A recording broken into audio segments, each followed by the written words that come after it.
that's what helps me to show up in spaces, is like tying it to something that is outside of me, like tying it to other people. Yo, I'm Bryce the Third. And I'm Liz McKean. And you are now tuned in to the Rise, Recover, Live podcast. Here we dive into all the recovery stories from around the world. And we talk about all pathways because there's no one right way to recover. If you've been with us for a while, you know how powerful stories are. So get ready for your community to get just a little bigger today. We are so glad that you're here. Let's get into the show. Liz, what's up? How's your energy? Oh, hey, hot sandwich. It's great. How's yours? Sorry, I couldn't do it. No. Don't think we cutting that out. We're definitely keeping that in. Just kidding. No, we're cutting it out. We're cutting it out. No, we're keeping that in. We're definitely keeping that. No, stop saying we're cutting it out because you're just wasting time of the actual show. I'm telling you, what sandwich would you, if you were a sandwich, what type of sandwich would you be? I'd be a peanut butter and jelly sandwich. Peanut butter and jelly? Yeah, that's the best sandwich in the world. I feel like that's the dependable sandwich. Like that's the one. Well, unless you're my son, and then it'll kill you. But well, I'm not for everybody. That actually makes it even more legit. I'm not for everybody, but it's comfort food for many. I mean, you always have it on hand. Although, don't try to take a jar of peanut butter through the airport security. TSA will take it away and throw it away because they call it a liquid. That sounds like personal experience, and that's kind of like one of those things. Like, is a hot dog a sandwich? Is peanut butter liquid? I say no. They say yes. I think liquid and peanut butter don't have the similarities that a TSA agent would call that they would have. The one woman told me if you throw it at a wall and it sticks to it, it's considered liquid. If you throw it at a wall and it bounces off, it's not, or something like that. She might have said it differently, but I was like, oh, gross. Well, depending on the day, if you throw me at the wall, I might stick to it. So I guess I'm a liquid some days. Sometimes you're liquid. We are 80% water, I think. I've heard. If I was a sandwich, I would be, there's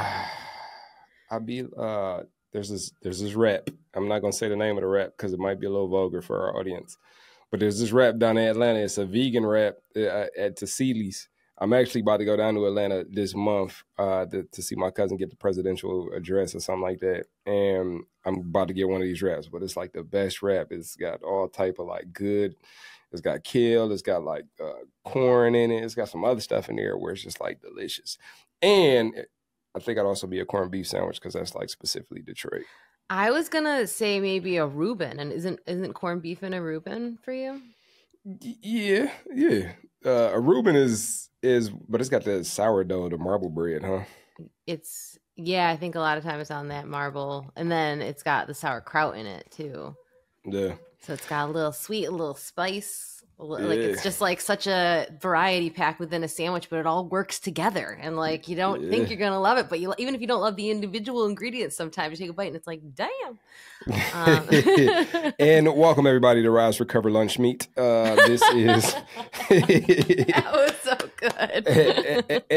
and I think that just like leans into what we kind of talked offline about that we want to talk about today, which is like the space to be ourselves and the willingness to take up space and be ourselves.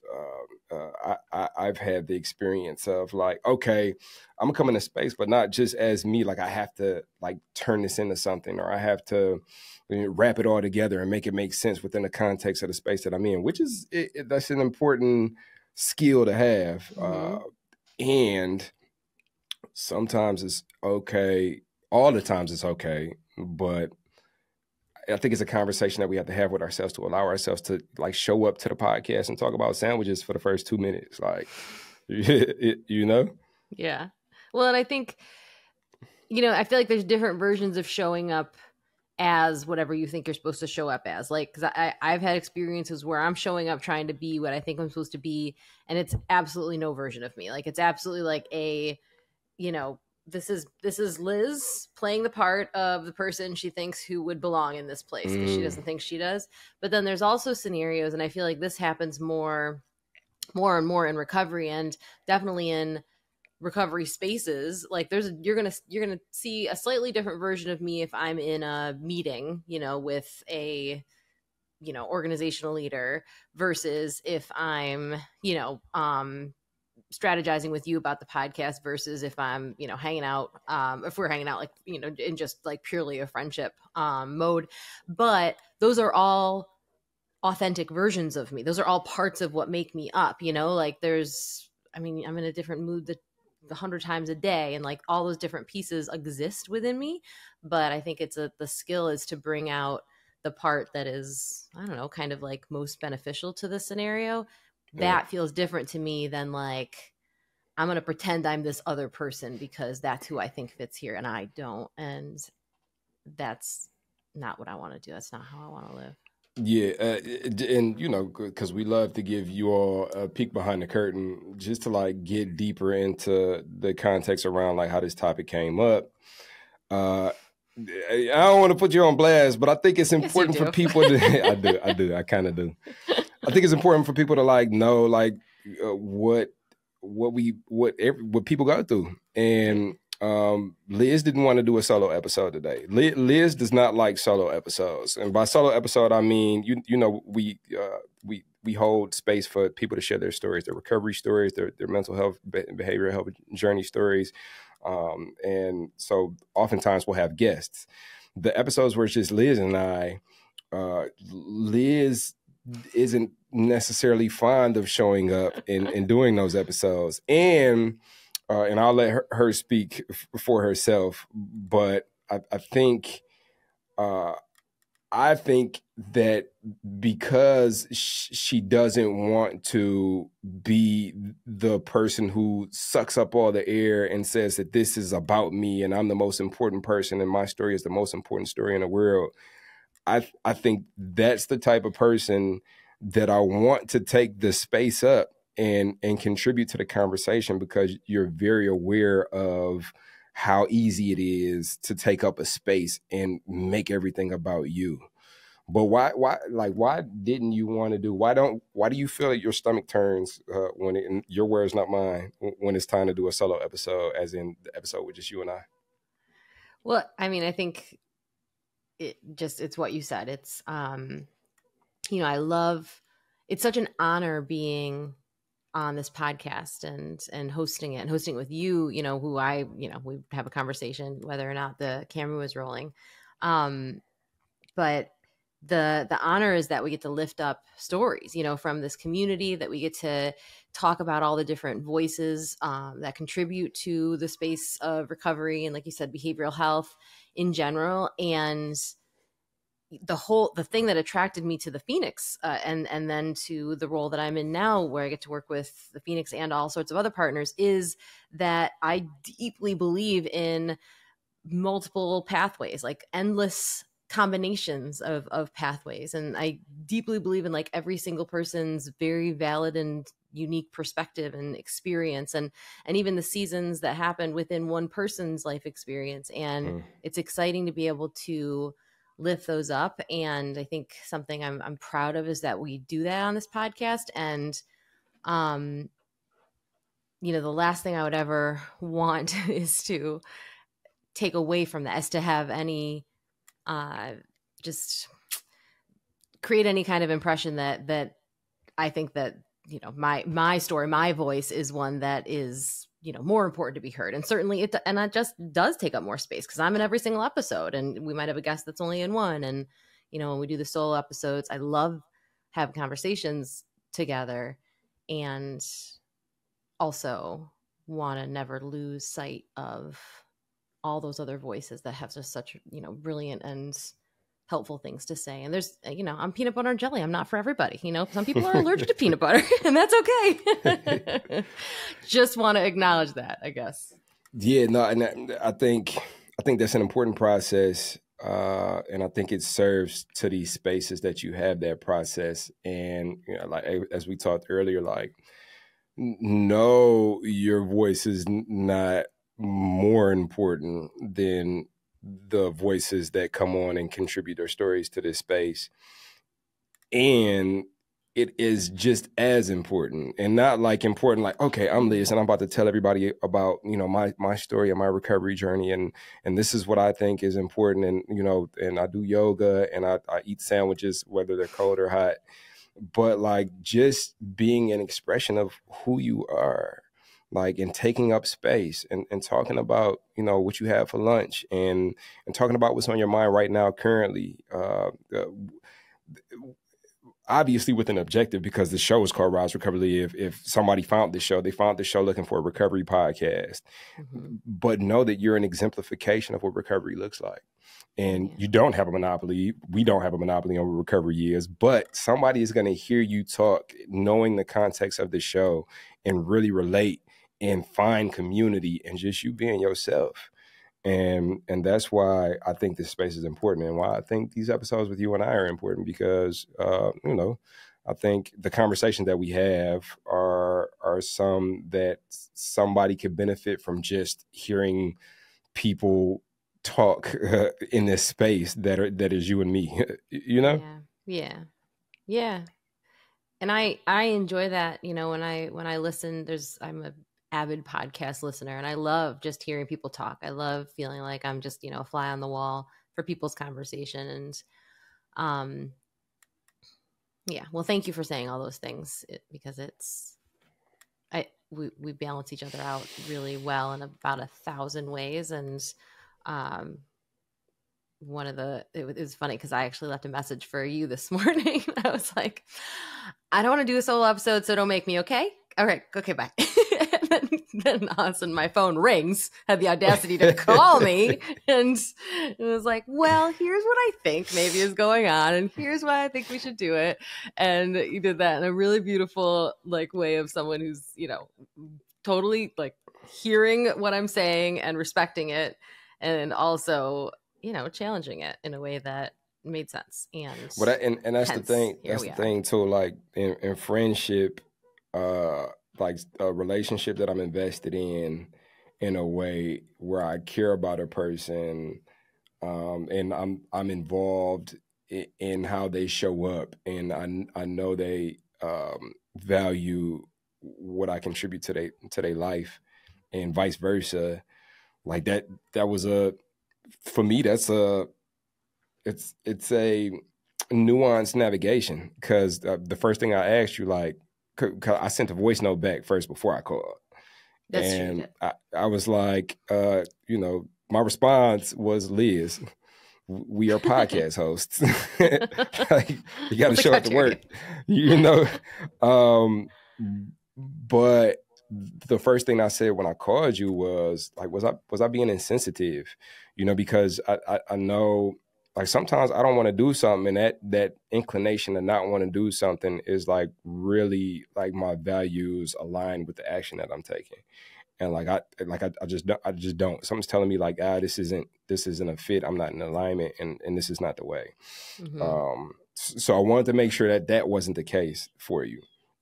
And then, you know, when you let me know, like, no, you weren't being insensitive, then it's like, okay, well, let me offer you a couple of reasons why I think that you deserve to take up this space, and that this space is for you, and it's calling you to be there.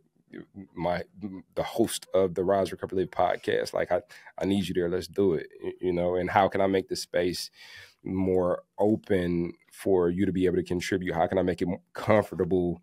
Like, what can I contribute to make you feel like, and I can't control how you feel, but like, what seeds can I plant to make this a place that you feel comfortable in embracing, like, your authentic self, you know? And I think that's like what separates our podcast from the rest. Like, when people show up here, like, it's already home. It's like that. Like, it's like you walking in somebody's house. You know, you ever went to somebody's house for like a party or something like that, and you go in and like it's sterile. You could tell they just cleaned it, and there's chips on the counter, and there's like, it looked like an open house. Like, there's champagne flutes like lined up by the tin with like sparkling grape juice, and it's just like, you prepared for this. Now, vice versa, have you ever went to somebody's house and like everybody in the living room, popcorn in the bowl, the movie already on, like there's some candles lit, the lighting is low, and it's like, oh, you invited me to this.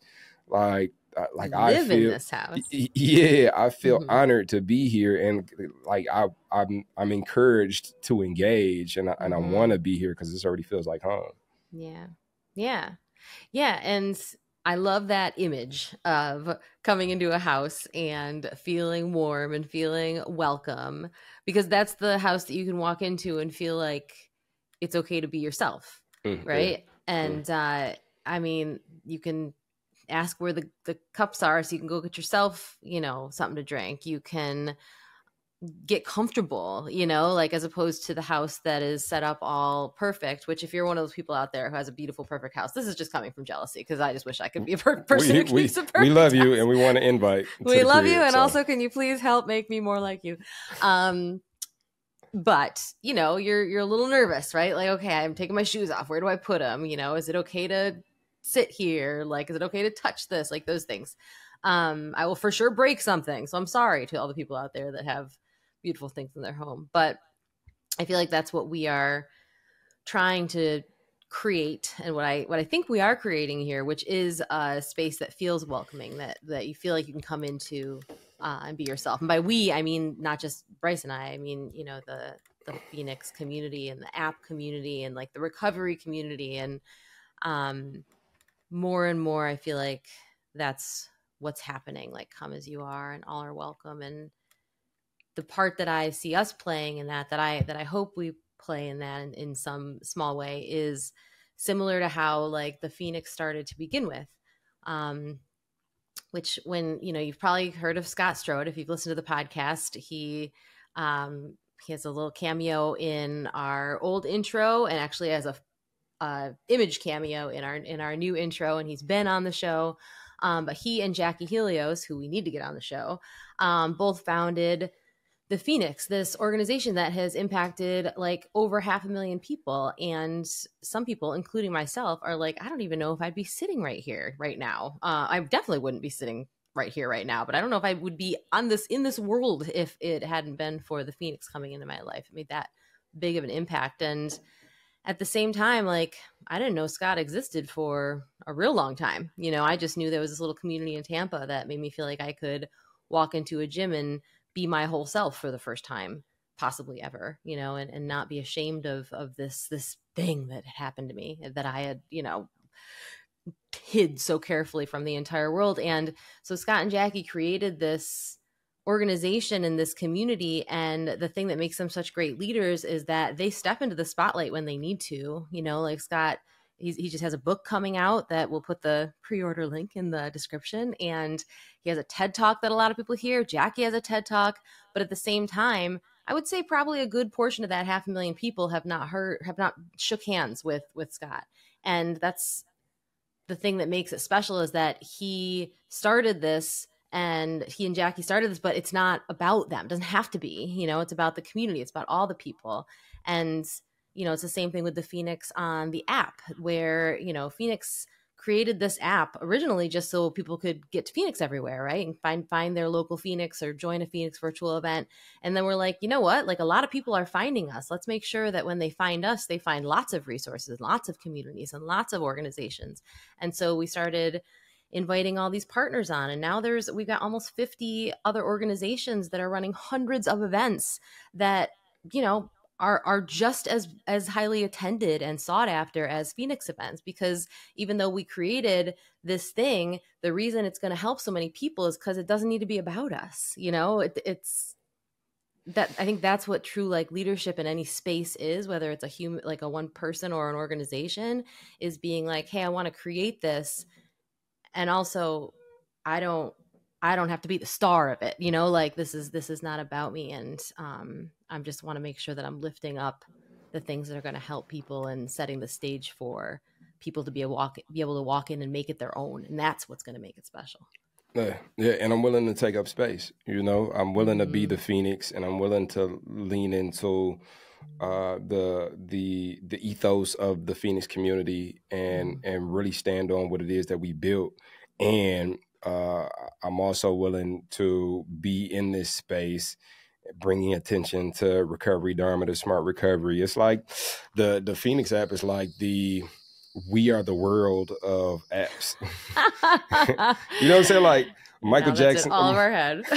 Michael Jackson and Lionel Richie wrote the song. Michael didn't even want to be in a video for real. He wasn't even going to be on the song. He just wanted to write it. But you know, there he is, and he's in his studio with Stevie Wonder and Bruce Springsteen, and it's like you look over there, it's Diana Ross, Tina, like, and you got all these people in one room singing this song that just is a culmination of all of us being here together. It wouldn't be the song if it wasn't for all of us contributing to it, you know? So it's important for everybody to be in this room, taking up the space that they are.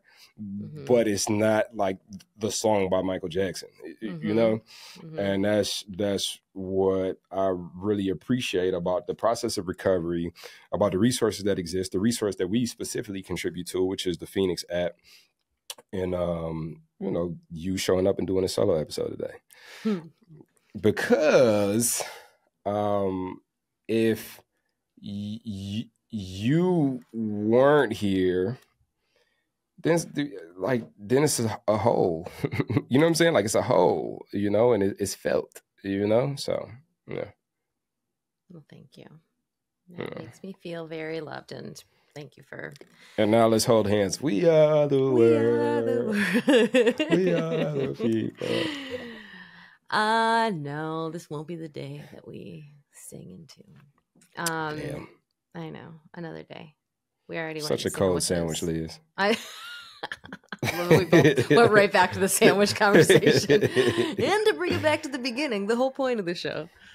Yeah. Well, thank you. And I think that it's, you know, it's forever a balance of trying to show up and be seen, you know, where it's going to be impactful, and also be sure that everybody gets a chance to do that. And I do think we do a good job of that in this community. Yeah. Yeah. And to leave you all with, like, I don't know, I guess some things you can take into your lives and practice. So another thing, I'm just going to, like, this is the name of this episode is Put Liz on Blast. So we had a all staff call, and Liz shouted out a member of our team, Chelsea, who's like the freaking rock star. But Liz, you were talking about, like, on these Zoom calls with, like, all the staff of an organization on there, how it could be like, it could be kind of anxiety producing to, like, raise your hand and, like, speak even on a Zoom call, right? But because you were standing up for and recognizing someone that you cared about, like, you were able to push through that, like, that resistance, and, like, no, I got to get, like, I'm gonna make sure I shout this person out. And so that's what helps me to show up in spaces, is not, like, tying it to something that is outside of me, like tying it to other people. Because if it's just like, if it's the Bryce show, I promise you're going to get sick of me. I'm going to get sick of me. I get sick of hearing my own voice. But when there's something underlying that, where it's like, okay, well, I'm in a space authentically myself, and being there, I was ADHD trip in my mind real quick, but I was doing this orientation with University of Michigan with some students there, and it was a doctor that came and spoke, and, you know, she from the neighborhood. There's another city called Ypsi, kind of like Inkster. People from Michigan, or at least the southeastern Michigan, you know what I'm talking about. And she said she saw me, and when she saw me at the doors, where I held the door for her coming in, she was like, okay, yeah, I'm supposed to be here. Because I had my camo pants on, I had my, you know, my hat on, like I had my dunks on, you know, like I show up how I do by design. Like, I knew when I entered into recovery and I came into these spaces, like, I mean, I'm gonna dress up, I'm gonna put a suit on in some occasions, but a lot of times, like, I'm gonna be me, because just that representation lets somebody else know that, oh, okay, like, this is a space for me. I'm supposed to be here, you know? So tying the way that we show up and take up space to something that's bigger than us, or a way to contribute to the community, will help us to do some things that maybe we have resistance to. At least I know for me, that's worked for me, because the other thing, like, I run out of gas. But if it's something for something bigger than me. Like I pull out energy that I didn't even know I had because I know that somebody's going to benefit from me being able to show up. Yeah. Yeah. No, and you do a great job of that. I mean, there's been several times that that I've seen you do it after the fact, like on video, and also times that I've been in the room with you when you are facilitating panels. And that is something, I mean, you're a great speaker and a great performer, period. But those are the times that I'm the most impressed by you, the way you're able to give time to every single person on that panel and pull just responses from people that I don't know if they even expected they were going to say, and just make everyone feel at ease. Like that's one of the reasons that there's not very many stages I can't think of a stage I am comfortable on. Maybe if I was on a stage to teach yoga, but usually I'm not on a stage to teach yoga. But yoga I'm comfortable teaching, but like to just speak, as soon as there's a microphone in my hand, I feel like I'm going to possibly, I don't even know, evaporate or something. So I'm just going to cease to exist because it's just too much. But when I'm next to you, having a microphone in your hand, like I'm at ease. And I know other people feel that way too, which is why so many people put microphones in your hand, because your confidence is a gift that you're giving to everyone else, even the audience, because nobody wants to be in an audience with somebody that's like, shaking as they exhale, as this one right here. And you just allow it to be a comfortable situation, which makes me more comfortable, which like allows me to show up at all. And yeah, and I wouldn't be sitting here on this podcast, this solo ep today, talking about sandwiches and taking up space and movies and popcorn if it hadn't been for you. Well, thanks for those words, Liz. You're a true exemplification of giving people the sandwiches while they can still eat them. We've taken the metaphor to the end. I think we better stop.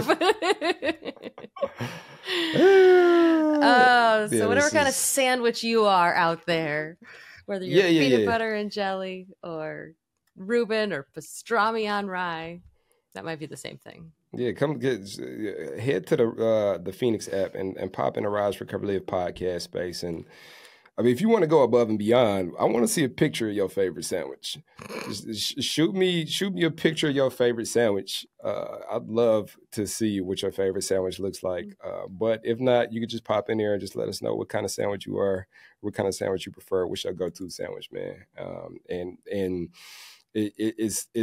it's lighthearted, but it's also like, it's important, man. We want it, like, it's important that you show up to spaces and people need to know that pastrami lovers are out there.